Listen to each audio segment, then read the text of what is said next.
તોય આપણે કહેવાનું કે મને આનાથી આ મને મેળવ્યું. આપણને જે જીવનમાં આપણને જે મેળવ્યું એ કહેવાનું. ચાર લોકો કરતા ક્યાં થઈ ગયું? ચાર લોકો કરતા ક્યાં થઈ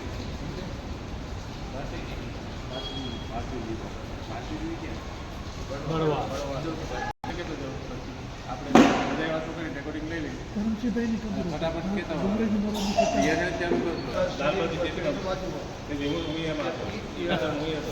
ટીવી લાગે છે, બ્લેક એન્ડ વ્હાઇટ ટીવી લાગે ત્યારે એ કથામાં હું હતો. હું લગભગ 12 વર્ષનો હતો. 12 વર્ષના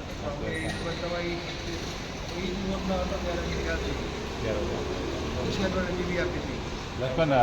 कथा चालू थी डोंगरे जी महाराज की. उनको खबर आई उनकी धर्मपत्नी का अवसान हुआ माउंट आबू में.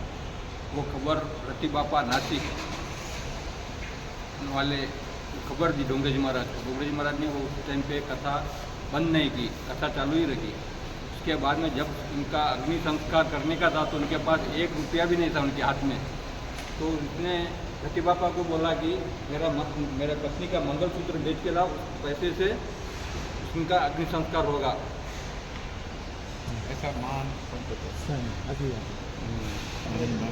આરામથી આપણે વાત કરશું. આપણે બધી રેકોર્ડિંગ લઈશું. તમે વિચાર કરી ગૌ માતા આજે આપણી વચ્ચે જસવંતભાઈ અને એની ટીમ પરમ પૂજ્ય શ્રી ડોંગરેજી મહારાજ ગૌશાળાનો શતાબ્દી મહોત્સવનું આમંત્રણ આપવા માટે આવ્યા છે.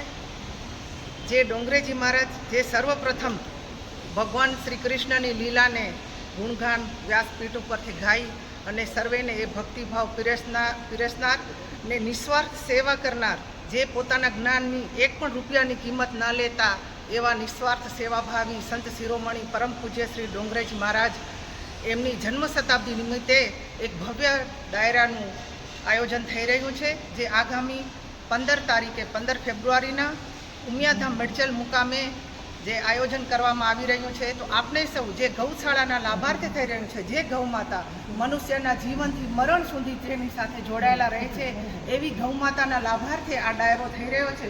તો આપણે સૌ તન મન અને ધનથી સાથ સહકાર આપીશું અને આપણા પરિવારજનો સાથે સારામાં સારી સંખ્યા ત્યાં ઉપસ્થિત રહી અને ગુરુજીના આશીર્વાદ મેળવીશું. પરમ પૂજ્ય શ્રી ડોંગરેજ મહારાજને સત કોટી કોટી વંદન કરીશું. બોલો ગૌ માતા કી જય, ગૌ માતા કી જય, ગૌ માતા કી જય.